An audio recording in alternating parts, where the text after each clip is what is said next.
chase the night, wanna dance to the light. Kumusta po kayo mga kabayan, mga kalingap, mga ka-business kapapi, magandang buhay po, Ana Day sa Reality Vlog. Meron lang akong gustong i-share sa inyo. Kilala naman po natin si Rina, yung dating tinulungan nila Kuya Bal na bata na special child, at ang nagpalaki nito sa kanya is ang kanyang lolo lang. Tapos tinulungan nga nila Kalinga Prab,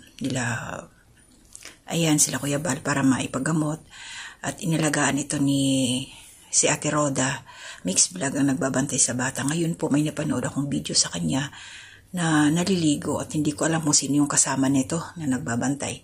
So bago ang lahat, bago ko ituloy ay maraming salamat po and welcome to my new subscribers. Please support natin ang buong Kalingap team and also sa Ka-Business Official po. Suportahan po tayo. At ang mga kasamahan ko po dito, mga Ka-Business Reactors and Kalingap Reactors.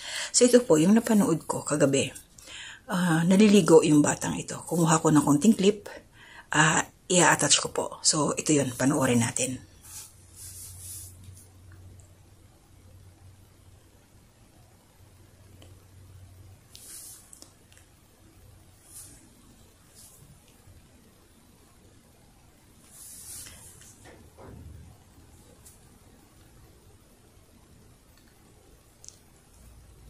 So, panoorin po natin anong mga kalingap. Sa side po ng aking screen. Lalagay ko po siya.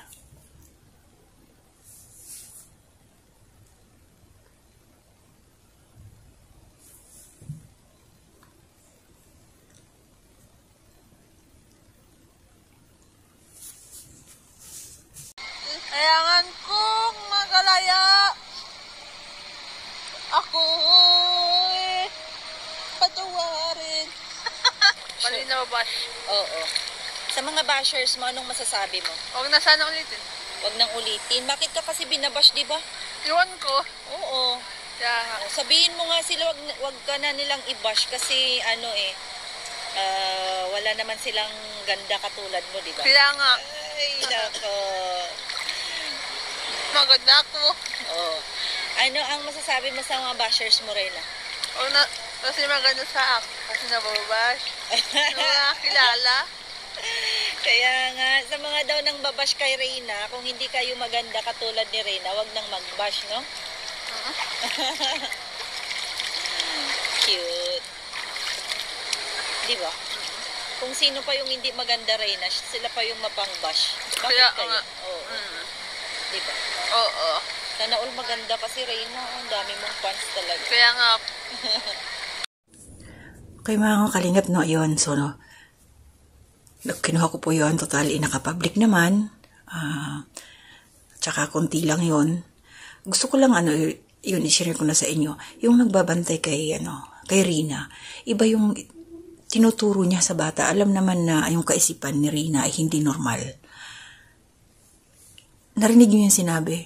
Nagmamaganda, tinuturuan na hindi maganda si Rina. Para sa akin, hindi yun tama. So, totoo lang, hindi naman si Rina ang binabash dito sa mga nangyayari. Marami kasi naglalabasan ng mga issue patungkol kay Rina. Nasa nag-aalaga. Hindi si Rina ang binabash, kundi yung mga nag-aalaga. Lalong-lalo na yung nanay ni Rina. Dahil nung natatandaan ko, kinuha ito doon kila Kuya Bal sa barangay. May kasunduan pa nga yun eh.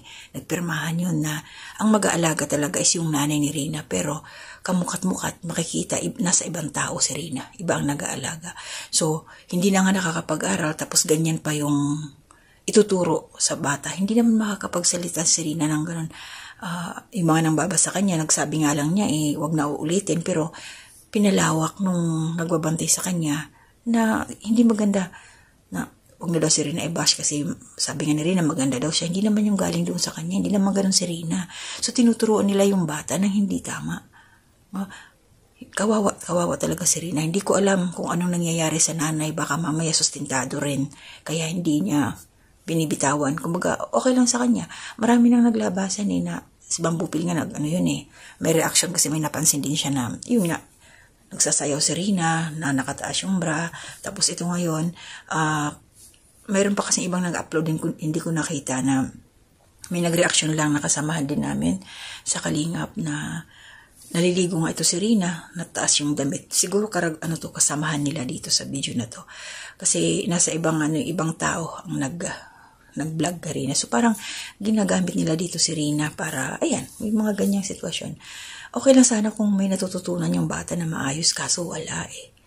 Kawawang bata. Maganda sana yung, nandun siya sila Kuya Balang tumutulong. At kasi Ate Roda ang nagbabantay. Magaling si Rina. At marami siyang kasi nga nag-aaral. So ngayon wala. Kilala niyo po yan, yung nag-aalaga kay Rina. Nandiyan po yung mukha niya, kasama po ni Rina sa aking thumbnail. Yan. So maraming salamat po. Di natin alam kung ano yung magiging action dito nila Kuya Bal. Kasi wala na rin naman sa poder nila. Alam naman natin na sa umpisa, sila talaga si Rina, dyan sa Kalingap. Malaki ang naging tulong na ginawa ng Kalingap kay Rina. Pero ngayon, winakwak nga. At ang mga nangwakwak na mga aswang, mga walang kwenta.